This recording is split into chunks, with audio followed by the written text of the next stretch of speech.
Welcome to the What's Happening Birmingham video podcast.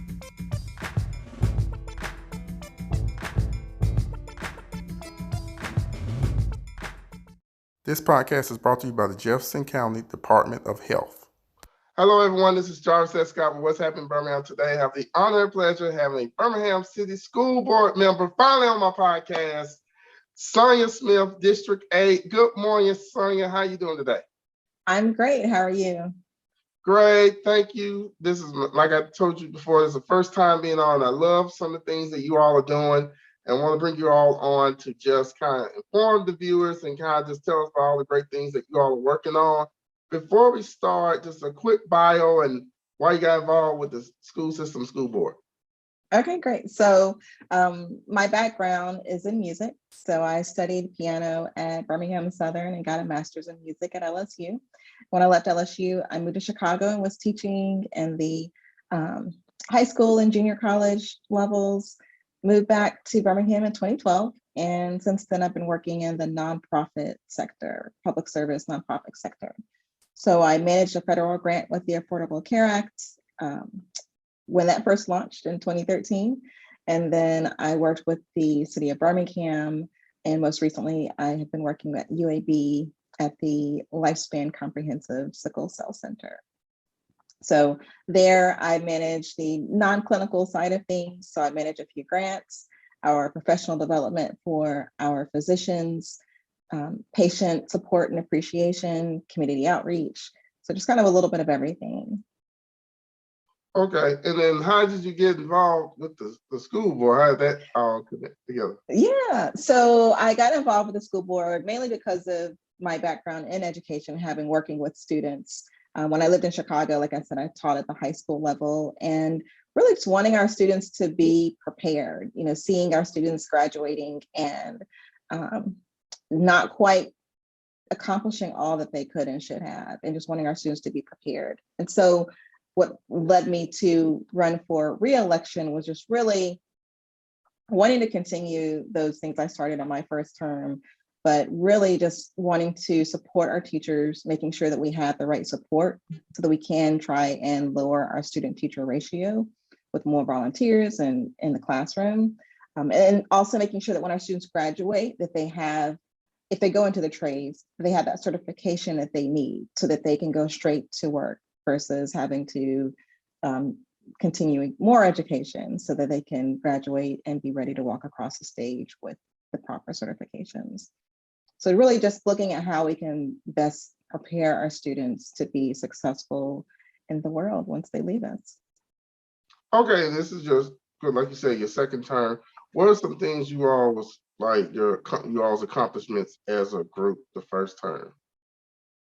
In the first term, I think that some of our greatest accomplishments, one, we were able to give a bonus to teachers that hadn't been done in quite some time. So that was something I was really proud of us being able to do. We were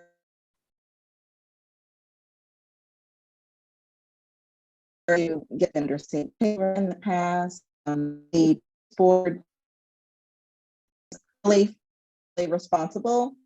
So the money on reserve district at the point last board, we had about 8 or 9 months of funds in reserve. When we came on, it was less than 1 month, around 1 month.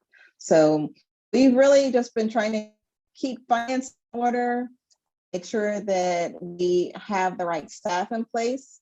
We really good throughout our we had a superintendent that left, and I feel like we really got things right with the current superintendent, Dr. Mark Sullivan. He is local, he's from Birmingham, he's a product of Birmingham City Schools, so he knows the district and he's not going anywhere. So I'm really happy we were able to get him as our superintendent. And then lastly, or not the last thing, but one other thing I'm really proud of us is having opened our first and still only STEAM school at Bush Hill STEAM Academy. And so, and STEAM being science, technology, engineering, the arts, and math. Okay, and then it's like you came on, well, this board was faced with something that was nobody quite planned, maybe like 2 years ago.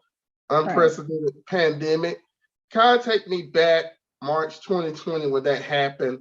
What were some of the things that you all was faced as a board? Yes. So March 2020, when everything shut down for us, March 13th actually is when the notice came from the state board, state superintendent, that we needed to shut things down. It was really just kind of, gosh, so much going on. So no one quite knew how long we were going to be out. So that was a big issue, was how long, what type of materials we needed to have, keeping students engaged. So making sure that we gave out packets to students so that they could have work that they could continue doing throughout the time they were home, because we expected them to be back before the end of the school year. So there was that. And then once we realized, okay, this is going to be a little bit longer than we were anticipating, then there was the issue of technology. So making sure that our students had devices. Now, some of our students had devices, but not all of them. And we were on a path to being a one-to-one district, but that just really forced us to kind of up that plan. So making sure the students had devices, but then of course, every district in the country was trying to find devices. So that became its own issue of trying to just secure equipment. So making sure students had devices, that they had hotspots so that they could use their internet, or they could have internet if they didn't have it at home. And I was really happy that the hotspots that we provided were able to allow like up to 8 people that could be on the device at one time. So you, your sibling, your aunt, uncle, mom, dad, grandma, everyone could essentially be on it doing something, and the speed quality wouldn't have changed. And then along the way, just realizing, okay, well, we've got students they're learning, okay, we're keeping them engaged best we can, but then there's also the issue of food, and knowing that so many of our students were receiving their main meals when coming to school. So Birmingham City Schools has free lunch for every student. Regardless, you don't have to submit any type of paperwork to receive a free lunch. So most students, when they come for breakfast and lunch, or not most, but when they come for breakfast, that is their main meal. So there was the issue of making sure that students were properly fed. So having the schools that had open for breakfast and lunch services, providing enough that could sustain them through the evening, through the weekends as needed. So several layers, were pulled back and exposed in the course of trying to navigate COVID. One thing I noticed too is like the students had to get a crash course in learning how to do Zoom. Everyone did. It wasn't just the students. Everyone had to get a crash course on learning how to do Zoom. Yes, students, our teachers, my goodness, our teachers put so much work in, and they were really our heroes here, because they had to, they went from creating the learning packets for students to then creating online lessons for students, and trying to engage students creatively online, trying to figure out how to use Zoom, getting more proficient with Google Classroom. And, I mentioned before my background being in music, so I still teach piano to a few students. And so I took my students, we went from being in person to going online also. And my lessons with students are 30 minutes to an hour once a week, which is, enough. And that was hard enough for me to make that transition to going from in person to online just for that short period of time. I can only imagine what it must have been like for our teachers to do that for a classroom of students for an entire day or half of a day. So our teachers really put in a lot of effort, a lot of work to help keep us moving so that our students could, get the information that they needed. Now, when it came to like the COVID-19 safety protocols, when you all reopened, what were some of the things you all had to face, the challenges? I know, of course, securing masks, but the challenge of making sure all those kids keep their masks on, I have to give y'all kudos for that now. Yes, so we were actually one of the first districts, if not the first district, to say that we were going to stay remote through the end of the school year. And we were the first district to announce that we were going to delay our opening for the next school year as well, because we just wanted to make sure that everyone was comfortable. We knew that teachers and students were not comfortable, or really teachers and staff were not comfortable. And we knew that students, several of them lived with elderly family members, and we didn't want them to come to school and not present any symptoms, but then share COVID amongst themselves and then take it home to a family member and infect them. So yes, we made that decision to stay remote, stay virtual for longer than most other districts did. And we had a COVID dashboard. So, and we still have one where we were keeping track weekly and seeing, okay, well, here are the numbers, and it was public, so anyone could see how many people within a particular school or within the district were infected with COVID. So we monitored those numbers and used that as the factor to determine when we bring everyone back on campus.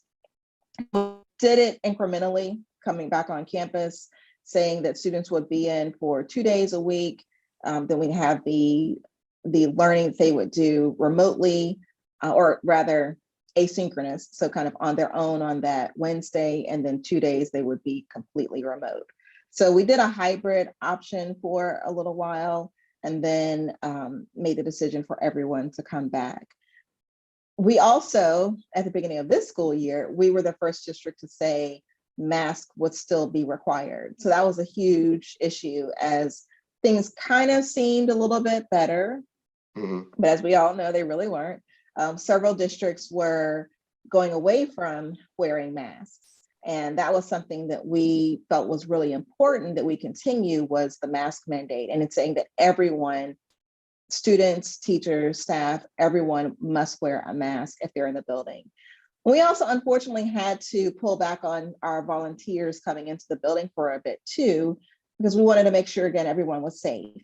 So last year, we didn't have people coming to classrooms and reading like we had in the past. And we all had students who stay primarily in their classrooms. So typically students will go to the lunchroom and eat as a group, have several classes together. And last year we made the decision to say, okay, well, you would go to the lunchroom to get your lunch and then return to your classroom to eat your lunch or to eat your breakfast. So we did try to do the best we could in terms of mitigating the spread of COVID and limiting the amount of contact that students had with one another. Is there any ongoing efforts you all are doing? I may say a couple schools. I don't know whether you led them or whether it was led by other groups for the vaccination, get all the students vaccinated. Yes, so that was a big thing that we did too, was we had vaccination clinics. When the vaccination came, we were a host site for both testing and vaccinations. From the very, very beginning, that vaccinations were available earlier this year, was it? These years have gone together. But we were one of the first sites that were available for vaccinations. And when it became available that students could be vaccinated, 16 years and up, then we hosted clinics throughout the summer at locations. We had the vice president's husband to come in town, and we hosted him at Jackson Olin High School to promote our vaccination clinics. At all of our high schools, we went around and had several times where students could come. We partnered with ARMS, Alabama Regional Medical System. We partnered with Mid-South and a few other places, Cahaba Clinic, so that we could just get our students, as many as possible, vaccinated. So we gave out incentives, prizes, tickets, you name it, so that we could get students vaccinated. And since the vaccine has been available for the younger students, we've been hosting clinics in our elementary and middle schools. So you probably have seen it publicized that we've been going around. We were at Central Park earlier this week. We've been to Avondale, Glen Iris. I mean, you can look at it's every day. We're at another 2 or 3 schools trying to get as many students as possible vaccinated. Okay, so new board, you was reelected. Yes, Congratulations. thank you. What are you all goals for this term? Yeah, so as a new board, I think right now we're really learning each other. Everyone is learning the district, learning the superintendent, learning what's happening here. So our goals are really similar to what has been in the past, is we want to see the needle for our students to move forward. So we um, have a lot of people that think progressively and think big picture and want what's best for our students. So our biggest goals really are just to do what we can to support our teachers and superintendents so that we can move the needle and increase our academic standing with our students. So with that being said, what do you think would be the biggest challenge now, maybe 2022, with you all kind of like continuing post-COVID somewhat? Right. So our biggest challenge, as we are still in COVID, Yeah. COVID safety, but our next biggest challenge is probably going to be the Alabama Literacy Act.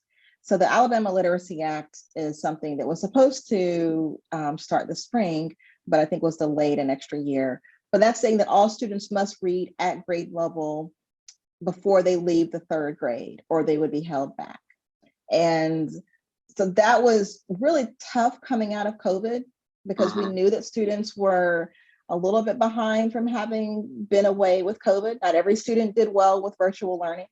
And that was a big reason of why we said we wanted students back in the classroom. So getting students ready for being able to read at grade level and beyond is, to me, our biggest, most urgent concern. And there's also legislation we hear to do the same thing in math. So having all students to perform at grade level in math is something we know that's coming down the pipeline. So we really, those are two big focal points for us. Okay, and it was some. Nah, I'm being missed. Not you all also the board just passed some involving Woodlawn with the stadium or something. Can you talk about that for a moment? Yes, so we are happy that Woodlawn High School will get an official stadium. So they've been playing elsewhere, and they, aside from Ramsey, they're the only high school that doesn't have their own designated stadium. As long as Woodlawn has been in existence, they need to have a stadium of their own. So I'm really happy that this board was able to pass that. It was something that was started under the previous board. We broke ground this past summer 2021, and found out in the last couple of months that we were able to expand a little bit, so have more parking spaces available, have additional seating available, which meant that some costs went up and we had to bring it back to the current board. So we were able to vote on that, I guess, last month. Yes, we were able to approve that last month. So any last thoughts, anything you want to tell the viewers? Let them know when the next meeting is going on and when you will do the meetings. Yes, so we have our meetings. Our board meetings are on the second Tuesday of each month at the Birmingham Board of Education Auditorium, 2015 Park Place. Those are, like I said, second Tuesday at 5:30. And then we have our work sessions on the fourth Tuesday of each month at 5:30, same location, the Board of Education Auditorium. This month, because of the holiday, we actually have a work session next week on December 21st. Even if you can't make it in person, you can still watch online. So you can find Birmingham City Schools on Facebook, and you can watch our meetings live without having to come down in person. So that's when we meet, and we have various committee meetings throughout the month as well. Everything that we do, because we are a public organization, everything we do is publicized. So there is notice of every meeting that we have, and everyone is welcome to attend if they like. And if you can't, again, you can watch online. So I guess my last word is just really, I just want to say thank you to everyone for your support of us. This has been a really, really challenging couple of years. But our parents have been so patient with us and helpful and supportive. Our students have just kind of gone with the flow and really been flexible the way we needed. And our teachers have been the true rock stars in all of this. They have adjusted, they've been creative, they've gone out of their way to make sure students were engaged and still learning. So I just really am appreciative to everyone for your support and continuing to make Birmingham City Schools great. Well, I want to thank you, of course, coming on today. I want to thank you for all, the service that you do, and also all the board members, and including the superintendent, and teachers and staff for what you all especially have done, is because this has been a very interesting year, and you all have found a way to continue not to neglect the number one goal, which is the students, to educate them and everything. And I definitely love to bring you back on in future segments. Like I said, this was just the first segment. I want to bring you on, just kind of do a little introduction, but I want to kind of dive into the things and also talk about a lot of things that's going on in the school system, and also clear up any, misconceptions people may have about the Birmingham City school system, because a lot of times people love to publicize things that's not working great in our schools instead of some good things that's working. So definitely invite you on for future segments. So you will definitely see this face again. So I did the invitation, and also other board members if they would like to come on as well. So Sonja, thank you. Thank you all for watching this interview. Please check out what's happening Birmingham.com for more interviews. Don't forget to subscribe to the YouTube channel and check me out on Apple Podcasts, the audio version now of all my podcasts. Thank you all again and have a great day. Bye-bye.